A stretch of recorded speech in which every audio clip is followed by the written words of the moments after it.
Good afternoon, people. Watch Woman 65 here, Lisa Boyce. I have an update on Canada. Canada closes its borders due to this coronavirus.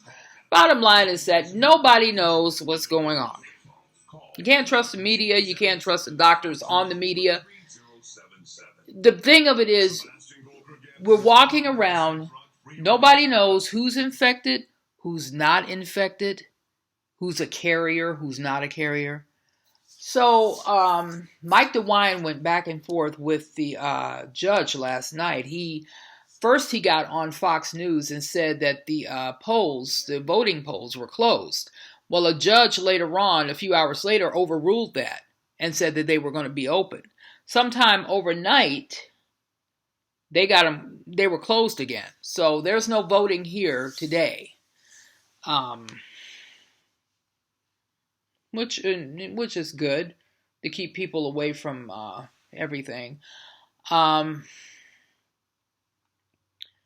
I wanted to come on here. This is from Arut's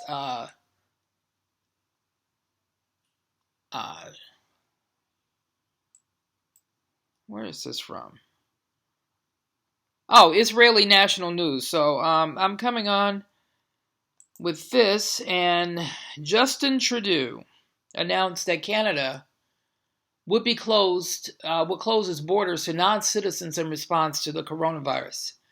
Trudeau said that as the virus spreads across the world, this is a worldwide thing, Canada would have to take increasingly aggressive steps to protect its citizens. Under the new rules, non-citizens would no longer be allowed to enter Canada. The restrictions will not apply to American citizens, diplomats, or the immediate family of Canadian citizens.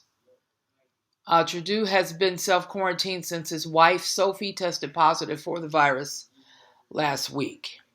Now, just because someone tests positive for this virus, that don't mean that they have it. I mean, that don't mean that they're sick. They could be a carrier. And this is what's the concerning factor in this whole thing. People can walk around, even though there's thousands who are infected, there's thousands more who are carriers to this thing. In my opinion, and this is just me talking, this thing is going to continue to spiral out of control until they do something about domestic travel. Now, I'm not one I'm just one person. I'm nobody. But as long as you got domestic travel, people coming in and out of the states like they're doing, this thing is going to go out of hand. It's never going to stop. This disease is here to stay. So, I don't know what's going to happen. I have to look at it from a biblical standpoint, saying that, like I said, it's a precursor to the tribulation. I mean, you talk about dividing God's land, and this is what happens. I had said back in January that the next wave that comes, anybody who talks about dividing the land of Israel, it's not going to be about a storm or a hurricane. It's going to be something else. And sure enough, here we are at that something else right now. The earthquakes are going off the chain once again. We don't know what's going to happen. But we do know what's coming. And that is the rapture of the church. I'm a firm believer in a pre-trib rapture. I will talk about a pre-trib rapture until the day we're gone. The rapture is coming. God will take care of his people because he has not appointed us unto his wrath. Like I say before, we have just got to be prayed up, and we have got to be watching and waiting and loving his return. We just, I don't wish no harm on anybody at all. I pray that everybody's okay. I pray that everybody was able to get food, because I was having somewhat of a hard time yesterday.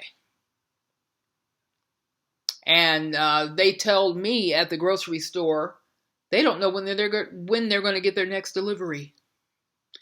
So that's a little bit concerning right there. We're fine for food for now, but when you have two 5'9" teenagers at home, then it can be. I'm 6 foot. Well, he's 6 foot, so it can be a bit of a problem. So we'll see, but God has never let me down yet, and He won't do that for you. He won't let you down. Just keep being prayed up and worded up, and keep looking up. Our time is limited here, very limited. And like I said yesterday, this is the last call. So we will be out of here soon, and very soon. In the meantime, I'll be back on later. Thank you.